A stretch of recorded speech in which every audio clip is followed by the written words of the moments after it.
welcome back to the LCC Leaders Forum. I'm now handing over to industry favourite James Treacy of Abercrombie in Kent, who will be leading this session on travel and hospitality. Over to you, James. Thank you, Rosie. Hello, everyone. My name is James Treacy from luxury travel company Abercrombie in Kent, and welcome to the new era of luxury hospitality. How do we rebuild a better industry? Right now, we have the opportunity to adapt and rebuild a better hospitality and travel industry. So today, we're going to hear from 3 experts, each operating in very different fields, to give us some food for thought on how we could potentially rebuild better. First up, we have Jana, travel editor at Vanity Fair, author and TV presenter, who will talk to you about the world of sustainability in travel. Next, we'll have Guillaume, founder of Louie restaurants, and previously of Chiltern Firehouse, the Burley Clubs, who'll talk to us about how he opened a restaurant in the middle of a pandemic. And unless you've been living under a rock for the past year, you'll know how important diversity and inclusion is. So we'll be talking to Jamie Lee Abtar, Director of BAME, Women in Travel, about this important topic. So to kick it all off, we're going to have some much needed wanderlust via the incredible Jana. Hi, Michelle. Hi, James. Thank you for having me. Lovely to be here. Thanks to Rosie and to LCC too. Of course. And you're obviously one of my favorite journalists and authors, and I'd recommend anyone to read your book and song. But your quote really struck a chord with me in the November issue of Vanity Fair. It sums it up really. The impact of your travels is more profound than you might realize, than you might ever know, and we must travel again and travel well. So we spoke briefly, but you've traveled this summer. Where have you been since the start of the pandemic? I've traveled, James, and I've traveled because it's my job, but also because travel has become the front page of the newspapers, and it's, there's a lot of appetite and demand to try to find out what's going on out there, like how it is to get on a plane. So I went quite early. I think my first flight was May or June to Iceland. It was kind of one of the first planes out of here. Now, a lot of my early journalism, I think, in the lockdown was about what are the protocols and what's it like going through an airport and what happens when a swab goes up your nose, and those kind of rudimentary parts of travel. But much more recently, it's perhaps become much more interesting too. I really wanted the big splash in the current issue to be on something in sub-Saharan Africa. I chose the Serengeti and was there kind of the very beginning of the Great Migration when, as many of the audience will know, 3 million wildebeest are moving from Tanzania up to Kenya and down again. I couldn't get into Kenya because the borders were closed, but I really wanted to focus on this area because usually, some people call it a victim of over-tourism. It was empty, and that wasn't this kind of ethereal, serene experience for me. It was actually quite painful to watch because when I travel, I'm with taxi drivers and courier sellers and car wash attendants and guides and so forth, and the industry is on its knees, as we know, and so that is it's a very hard thing to witness. I feel like this summer it was very much a cat and mouse game with the government. So the government has taken this. At the beginning, it was doing it by country. So all of Spain would be on a quarantine list, and and they weren't doing it regionally like Germany was doing. That was frustrating too. And then when the government changed, just from saying these countries are on the quarantine list, these aren't, and it started to kind of create this level of flux because it was taking some off and on when we were traveling. I was in France when France was about to go on. I drove to Switzerland. Luckily, I had a tent in the back of my car, but I drove to Switzerland. Switzerland went on, drove to Italy, then had to kind of create this kind of clever way of getting home without stopping for fuel anywhere in any of these countries. It was complicated. And of course, that's the story for me in a way. So it's much more straightforward. But for me as a travel journalist, but for anyone on holiday, like this was costing them thousands of pounds scrambling to get out of somewhere. I mean, I had a very strong experience of that. I was in Mesopotamia, far eastern Turkey a few weeks ago. Turkey's numbers were about as low as they can get, but the British government thought that the data collection wasn't good enough, so they added it to the list while I was there. So I had a very real experience of trying to get out of a country when that change had happened. And when I'm trying to get out, I felt like, gosh, the pinch points at the gates, at the airports, trying to get out of the country was actually almost where I feel like I was most vulnerable to get COVID. So, you know, I don't think it's a clever way of doing things. So many people in the travel industry, of course, there's an agenda there, but I'm a huge proponent of a testing mechanism to try and make this, at least to open it up to certain people who would like to pay for testing, who don't mind the inconvenience of testing, and there will suddenly be a way of increasing the number of people who feel they can travel. Yeah, and you know, for us, obviously, well, I work for a travel company, so we could do it smartly where we help clients get the test. So, but for hotels and other like hospitality brands, have you seen any ways in which they're adapting to the situation to make guests feel safe, like beyond the masks and sanitizers and one-way systems? Yeah, to a degree, James, I think. I mean, I think all that stuff for the big chains has become a bit of a given. I think for the little independent hotels, that's a huge expense and it's complicated. So I think the big thing that I've seen has been the move to outdoor, and that's kind of the easy solution. So a lot of places that had dining indoor have dining outdoor. A lot of places who have their bar inside were having their bar outdoors. And that sounds quite easy in the tropics or somewhere where it's warm in the Mediterranean in the summertime, but actually quite a lot of interesting properties are trying to do that in colder places, much more immersive outdoor experiences, foraging or eating outdoors, even in the Highlands of Scotland. And I think, and that's a good thing for travel. Like, you know, we want to be involved in the landscape and the experience at large. So, you know, moving from inside a restaurant to the terrace is a wonderful thing. And I think hotels are doing that more. They're trying to create more spaces that allow for free-flowing air to be outside, and it's as simple as that. Then we don't have to worry so much about ventilation systems, all the expenses that come along with that. Yeah, it's not really about reinventing the wheel, to be honest, is it? It's just thinking pragmatically at the end of the day. Exactly. Yeah, and we did some research at A&K, and we know that consumers at the very top end are willing to spend. There's plenty demand there, but the revenue's just been diverted at the moment. They might not be going internationally. And so they've been traveling domestically, or in some cases, traveling by private jet. And where do you think that the COVID winners are in the future for our industry? I mean, I imagine at A&K, you know, you have looked after people at the very top end and gotten some good revenue from that. But you know, the mainstream of travel, you know, has been hit very badly, and you're probably offsetting all those expenses and costs and so forth. And I think overall, all I can say is that it's an industry that's losing hard right now. Without wanting to be too bleak, like, we are a community, we are a collective, we care about each other, even our competitors, deeply, and we all, you know, a lot of us are using similar ground operators, and I think that's the sadness to it, is that yes, some villa companies are doing well, yes, some private jet companies are doing okay, yes, some cleaning companies are doing all right, but as a whole, like, it's hurting. I think probably the greatest winner of all is the planet, because we are traveling less, and and that just in itself, you know, there's less flights, there's less consuming, and you know, on a very basic level, from the point of view of air pollution and looking after the planet, the anecdotes coming from around the world about seeing fish around Phuket and Koh Samui that they've never seen there before, you know, the wildlife coming back, the birdsong coming back, like, I think the planet has benefited, and I think that's what we have to really pay attention to going forward, partly because, you know, there's hopefully a new president in the White House that cares more about the planet.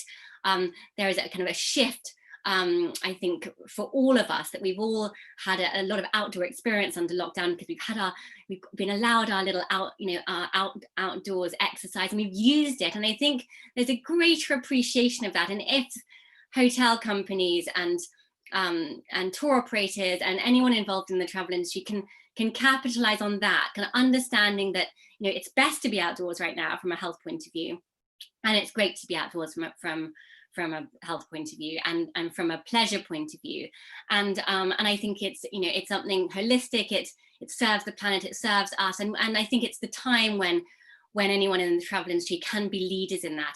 It's not just the travelers setting the agenda here. Some will care about it, some will just want to have their cocktails on a beach, and they'll do less of that. They might take one trip a year instead of 2 trips a year, because there will be greater expenses now in terms of traveling. But I think on top of that, I think it's up to the travel brands and the travel journalists to talk about the importance of that new direction that we should be taking.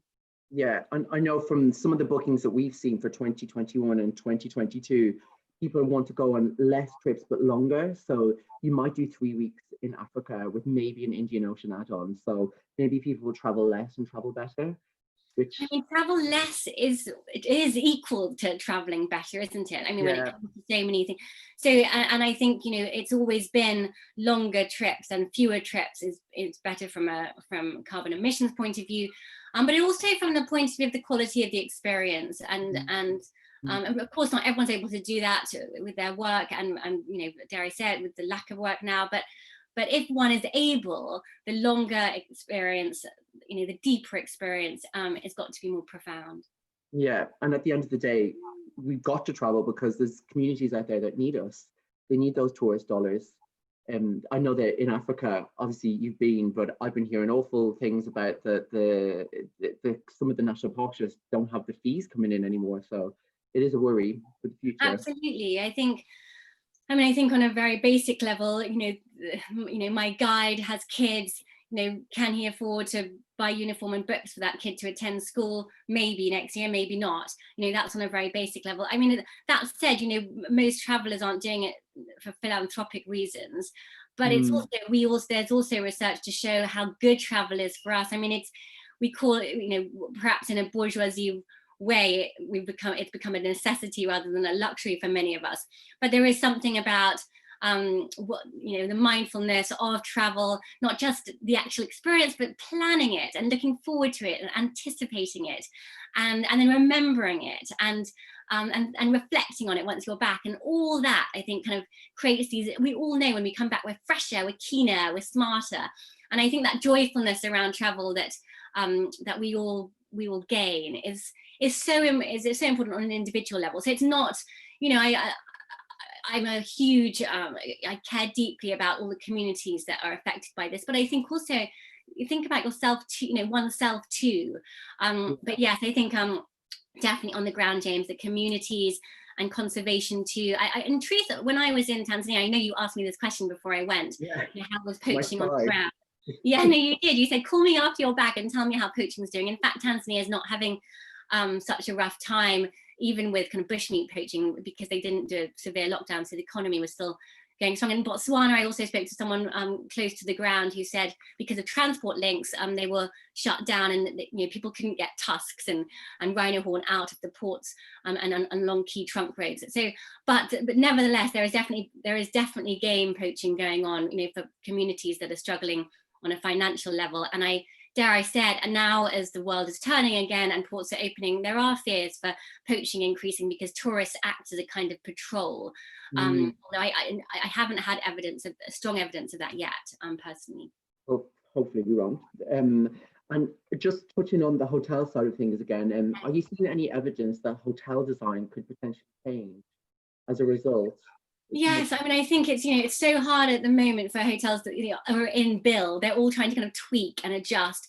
I think the big, you know, without wanting to be repetitive, I think the big one is kind of getting more outdoor space when you can.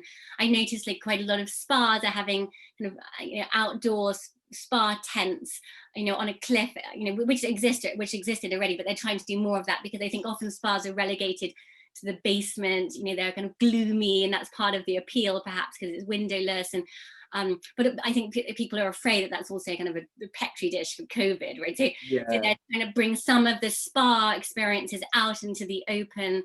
I think also dining experience, obviously, I think they're probably going to be trying to look even more deeply at that. But of course, that's a space issue. I think you know, on a very basic level, space heaters, the price of space heaters has gone up because the demand for that has gone through the roof. I think even in London, you can see that in the restaurants. I know the Connaught, you know, they was really focusing on their terrace much more than, I mean, I walked in there once and the inside was empty and outside was heaving, and people were just kind of waiting, you know, they weren't sitting down inside, they were waiting for a seat outside. And so I think hotels are very aware of that. So where they can, they will be making those adjustments. Dare I say it, I think anyone who's in build was slightly stuck.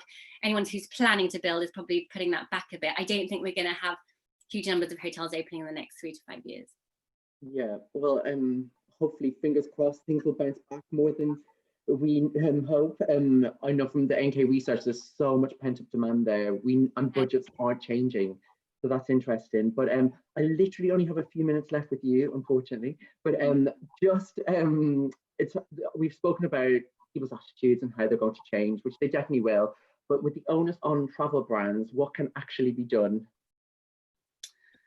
I think it's the moment for travel brands to take leadership with and capitalize on the fact that people are traveling less in a way. I mean, we're stuck with that, whether you like it or not. And so let's be incredibly astute about where people should be going. And I think that's going to be a combination of the appetite of the actual individual traveler.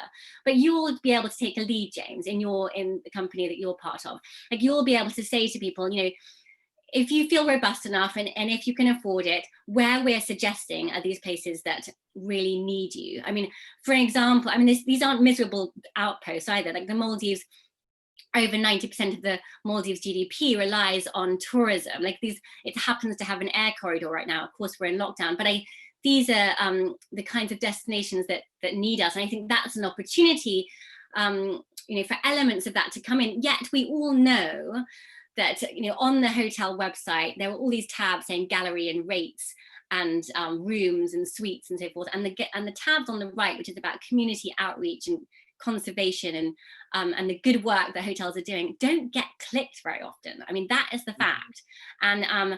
And so I think that conversation getting stronger and stronger. There's a greater shift, as we know.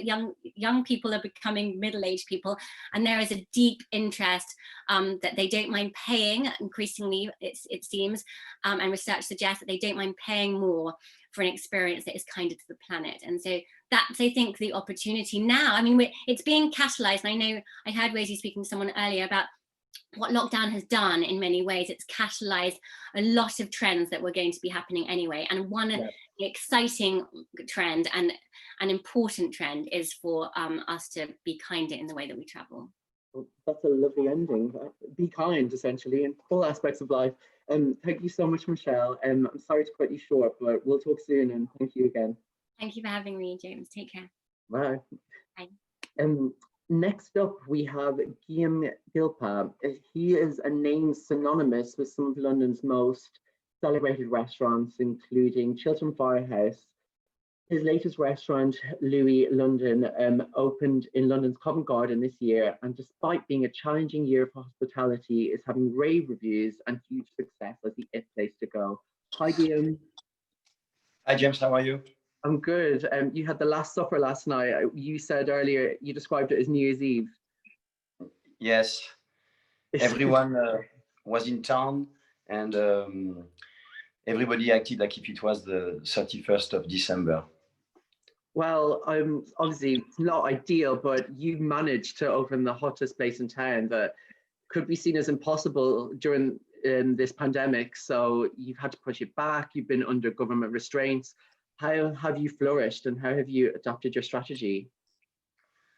I don't think we had to adapt anything. We just had a plan to open a great restaurant, delivering hospitality, and whatever was the time when we were supposed to open, and then the pandemic, nothing really changed. A restaurant is a restaurant. It's a place where people go meet people and eat good food, listen to some nice music, dress up or don't dress up, and have a good time. So we did not really have to adapt anything. We just had to do what we are the best at, is to entertain people.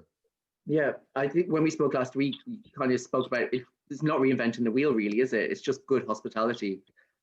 Yes.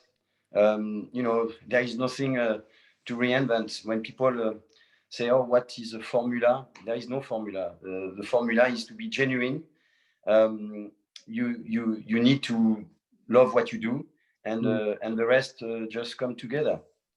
It might sound easy and simple to say, but it's just being genuine and telling a story that you believe yourself. Yeah, well, that's good life advice, to be honest. And throughout, obviously, the hospitality sector and restaurants and hotels, there's been tech measures had to put in place to reduce the interaction between team members and guests, which is obviously sometimes you go to the restaurant for the funny waiter. do you think that this could interfere with like the fundamentals of hospitality, the interaction? Well, yes, definitely. I mean, when you have to wear a mask, the only way you can show your smile is with your eyes. So that's not as easy as just showing a natural smile with your the rest of your face. But yes, it's definitely a big barrier to wear a mask to hide half of yourself. It has been quite challenging for the team to communicate and be audible, because most of the time people cannot hear what you say with a mask. But I mean, this is I believe that it's temporary. I don't think that we are gonna spend the rest of our life living with masks, and so it's just a difficult moment to go through, but that's gonna be behind us very soon, I think. Well, fingers crossed. You need to teach your staff how to smile, essentially. Smile with their eyes. Yes. Yeah. But you know, and funny enough, people see a smile in the eyes, and I think when we discussed previously, you asked me, is there a formula? What it is? What does it take to make a successful place? I think it's the people who work. Every single person who work in the place are the source of the success. And I think we have a lot of returning guests, because the guests can see that every single member of the team has a little light in a sparkle in their eyes. Yeah, and I think as well, it's the buzz, and you obviously have a passion as the leader of the place, so that also helps as well. Well, yes, I mean, it's very rare nowadays to see a restaurant with the owner walking within its walls. Usually the owners are somewhere in a fiscal paradise on a beach, and looking at a spreadsheet and the bottom line and the margins. So when the person who run the show are on stage, that makes a big difference. Yeah, exactly. And Michelle, she just mentioned being kind, and your kind of advice would be human, I suppose, essentially. Yes. Yes, completely. Just trying to be a human being, a good human being. That's what is hospitality. People forget that in hospitality there is the word hospitable. Yeah. And to be hospitable, you just need to be there, to be present. Yeah, exactly. And again, not reinventing the wheel, essentially. But one strategy that many restaurants do rely on is social media. And it seems literally everyone has been in your restaurant for the past few months. Do you work with Instagrammers, or do you kind of adapt a more organic strategy? Because you don't follow anyone on Instagram, which I find fascinating. I'm not very good with technology, but we all have to be part of the world that we live in. So yes, we have an Instagram profile account that I am actually looking after. So that's why it's probably very amateurish. But I like the fact that it's amateur and not professional, and not square. It's I run it without doing any special hashtag to get more followers, and we just run it through the eyes of our followers. So most of the time I would repost stories of what people experienced, which I think is the best way to show the truth, and the rest it just comes slowly but naturally, and I think the main thing is to be honest and true with what you do, and not using Instagram to show something else. Yeah, it's the same with our Instagram at Abercrombie in Kent. No one wants to trying to decipher something. It's just nice, inspirational images, really. It's not that complicated. But presumably everyone in London wanted to come to your restaurant. So were they invited to an opening? Well, I've been working for about 25 years in hospitality, so I had the luck to meet amazing people. And yes, we have invited a lot of people we knew, the team, our communication agency, and my partners. We have invited a lot of people. I have the luck to have an amazing partner, Laurent de Gourcuff and Paris Society. They've been in the business for quite a long time as well, and they have an amazing database of great people. So we've invited a lot of nice people who've been following us through the years, and we try to grow the family just naturally. And it's definitely when you launch a restaurant, the soft opening are a good opportunity to showcase the story that you want to tell. Yeah, you say nice people, and just from what I'm hearing, Michelle, be kind, just say be human and nice people. And my amazing boss at my previous role, she told me to always work with nice people, and the rest will look after itself. So that's also good life advice. No, it is true. I think if you have an amazing team, you will have amazing clientele. I truly believe that you get the guests that you deserve. Yeah. And are you seeing, or were you seeing, obviously you have a month break right now, that people were willing to spend?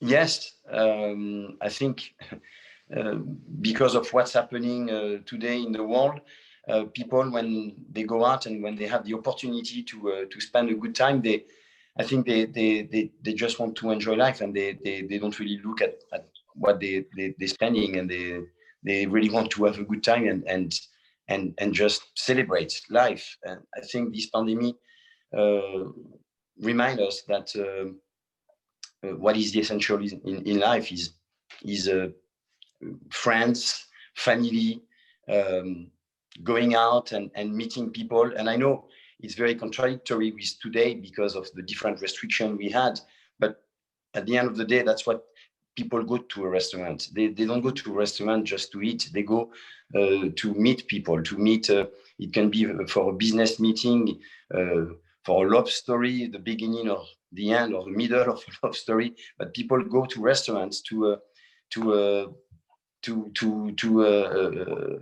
be entertained and to entertain and be part of the entertainment.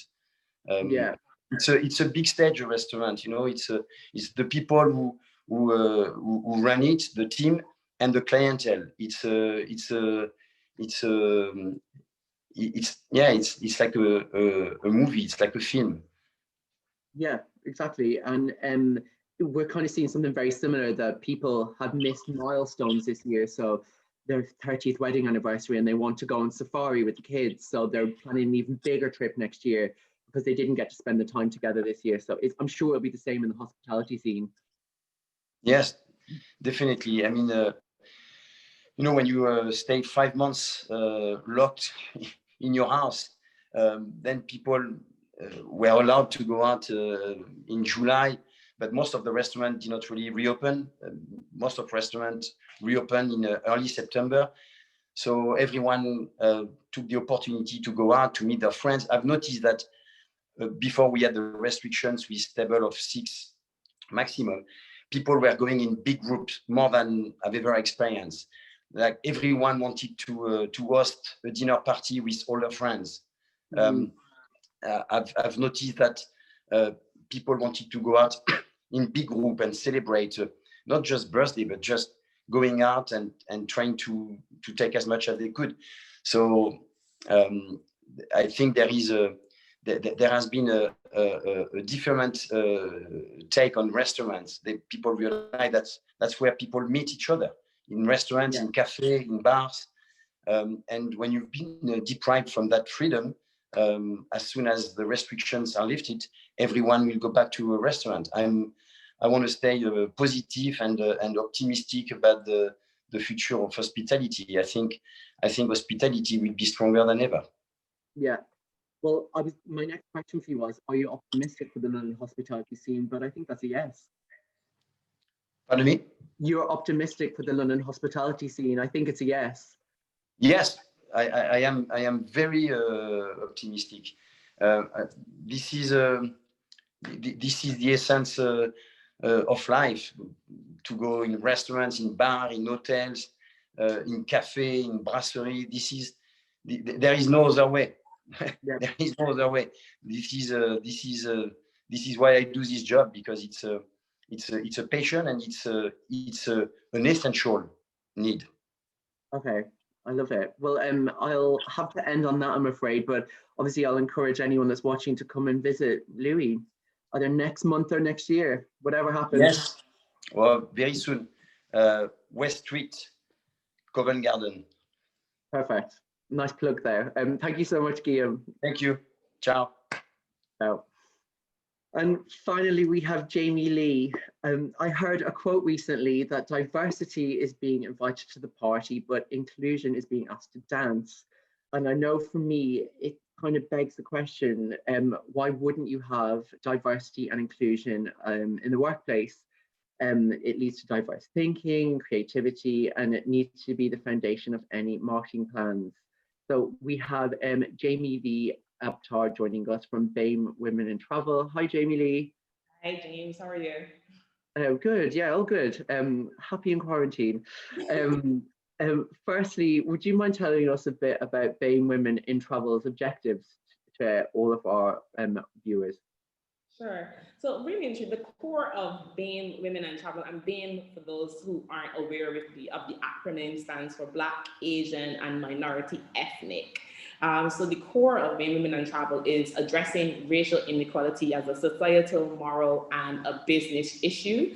And we've really kind of highlighted, I'd say, 4 strategic objectives to help our members to achieve these, things. And it's all about, 1, setting those tangible targets to increase the level of BAME representation within travel and hospitality workplaces, looking at breaking the glass ceiling and raising the profile of existing individuals within the travel industry or the hospitality industry. So we do a lot of work around role modeling, because, if you can't see yourself represented, sometimes you just don't believe that you can actually, seeing is believing, almost that saying. And also we work a lot on developing best practice guidelines and workshops and toolkits to help brands to have the knowledge and the actionable steps that they can take to increase the level of representation within their organization, really. Yeah, perfect. That was a good summary, but I was going to ask, we all know that travel and hospitality companies are missing out on custom and not reaching those underrepresented audiences. But to what level are they missing out, do you think? Ooh, that's a good one. And I'd say there's about 3 things. The size of the market has changed when we look at diverse, or what we would once term as niche markets. So looking specifically at the African American or the Muslim traveler. So we recently have statistics like that back in 2018 that says the African American traveler spends about 64 billion in travel a year. Bearing in mind that these statistics are American and they do have less holidays. We here in the UK and Europe, we travel much more. So these statistics for here in the UK should be much higher. So they say 64 billion the African American or the Black traveler spends in travel. And then the Muslim traveler, they were projected to spend 157 billion, this year in travel. So it's clearly showing you that the size of the market has changed. The average spend has increased. They're more educated. The median number of trips that they take have also increased annually. So we, as a travel industry, we have pretty much neglecting these segments of the market in terms of when we look at marketing, media, and advertising, and not seeing ourselves represented within these mediums.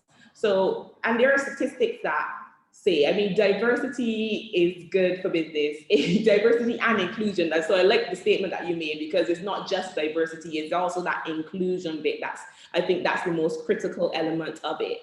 And we have practically ignored these sub-segments. And for, I guess in the last few months, because of the rise of the Black Lives Movement and unfortunate death of George Floyd, which was captured online, brands have been waking up to the potential of, being more diverse and being more inclusive.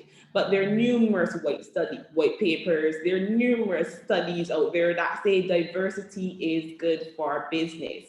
I mean, McKinsey released a study, it was either late last year or early this year, which said that businesses that have a more ethnically diverse workforce are in the 35%, they perform 35% higher than the industry norm. So the statistically speaking, it's not just a moral and a societal benefit to it, but it's a huge business element to being more diverse and inclusive.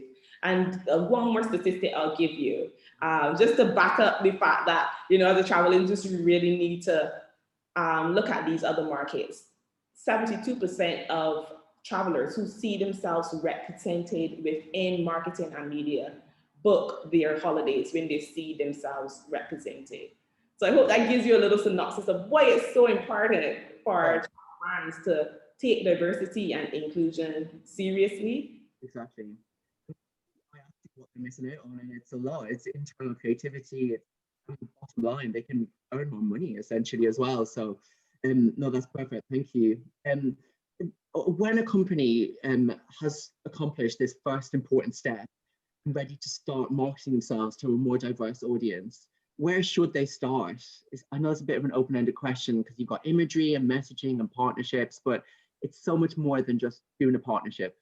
Yeah, it's so much more than doing a partnership. And as you rightfully said, it does start internally first. I think the companies that have performed much better have put a big focus on their internal policies and how diversity and inclusion is actually aligned to their business strategy.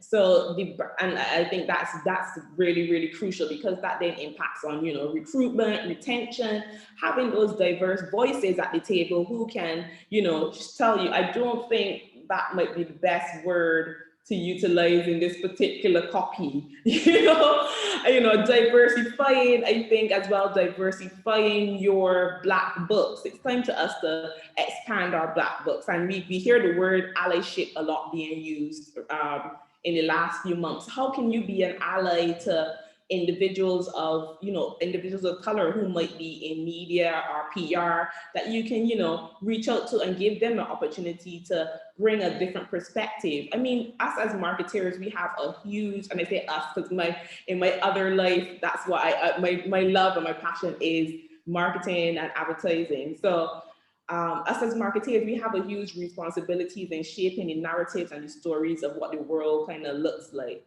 And it's very important for us to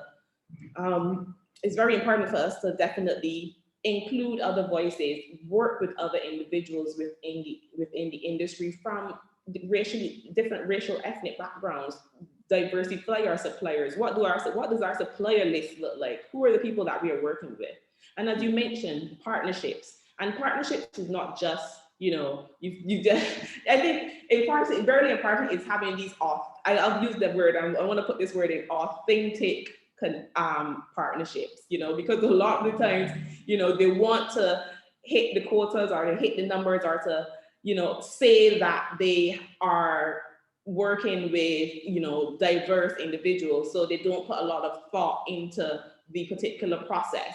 And I'll bring a case of something that I read. I think it was a new campaign, the partnerships, really, I think is fantastic. Burberry, outside of travel, sorry, but Burberry, they recently, I think it was on Monday, they announced the partnership with Marcus Rashford.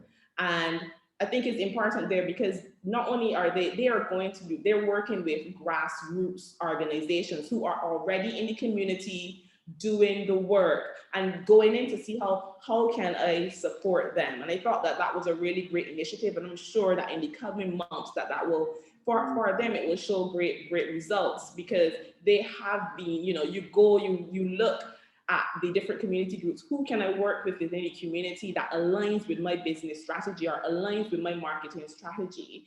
And really be helpful, and really, because at the end of the day, that's that societal bit as well. So yeah, there's a few things, yeah, definitely.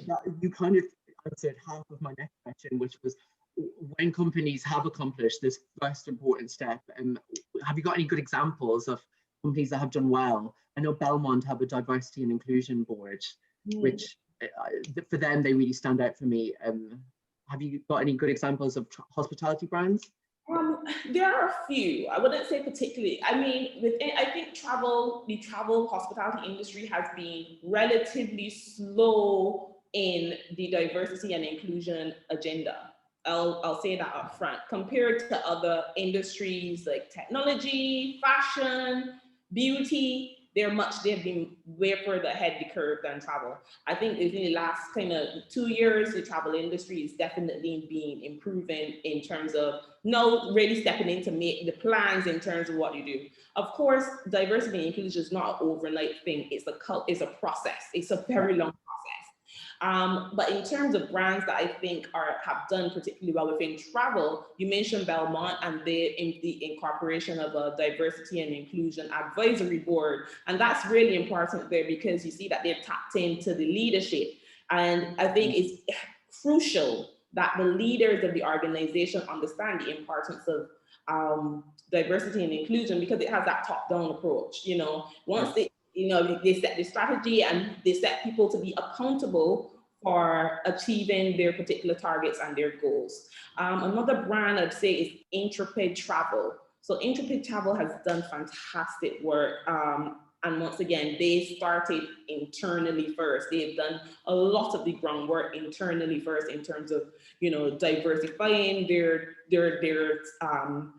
DMCs in destination and the travel aids and the tour guides that they work with. And I think they have set a target to achieve some like 35% more women within their tour operations on island, particularly in Morocco, and they've exceeded that. So they've worked really hard and in island training, going out, working with the ministry, looking for women, giving them the training on island in destination, and then giving them these life-changing opportunities to be a travel agent, because that changes a tour guide, that changes their entire livelihood. So definitely Intrepid Travel. Expedia has been doing a lot of work in terms of internally, in terms of their allyship, and then sending that down the line to their suppliers as well. So they have, I'd say that they've been doing a lot of work. Royal Caribbean, I worked with them a bit. And I'd say they have developed a number of programs, particularly around women, but last year they kind of reached out, and before the whole George Floyd crisis. So I give that up to them. They reached out, and because they wanted to develop more racially diverse ERGs and programs for the individuals within their organization. And they have been really on the journey. I'd say they're at the beginning stages of their journey, but they have really got it started with the senior leadership, really getting senior leadership to understand the importance of diversity and inclusion, and why, as a travel industry, who is essentially all about connecting different people from different cultures, races, from everywhere, we should actually be the leaders for diversity and inclusion, but we're lagging behind other industries. So yeah, there were definitely some of the few. Airbnb is one of those that I'll also let you mention Airbnb, and they got hit pretty hard in terms of the cancel culture, because if you know the story of Airbnb and the black travelers started to go online and complain a lot. The hosts were not allowing individuals, they were not basically allowing individuals, like black individuals, to stay in their homes. Yeah. And Airbnb took a very, very big step. They actually created a racial questionnaire or a toolkit, which their host had to complete and fill and do. And if you didn't do this kit, you basically got kicked off of their program. Yeah. So and that was 1.7 million people. They kicked off 1.7 million people. I'll definitely look that bit up, but I'm afraid I could talk about this forever with you. But obviously lots of work to be done, so this is to be continued. Yeah. And I think that's, I'm afraid, all we have time for today. Some keynotes that I wrote down was be kind, be human, and be nice to people. Next up, we have Meet the Editors with Harper's Bazaar, N Country, L, and Esquire. So big thank you to all our panelists. Thank you, everyone. And thank you, Rosie. Bye-bye.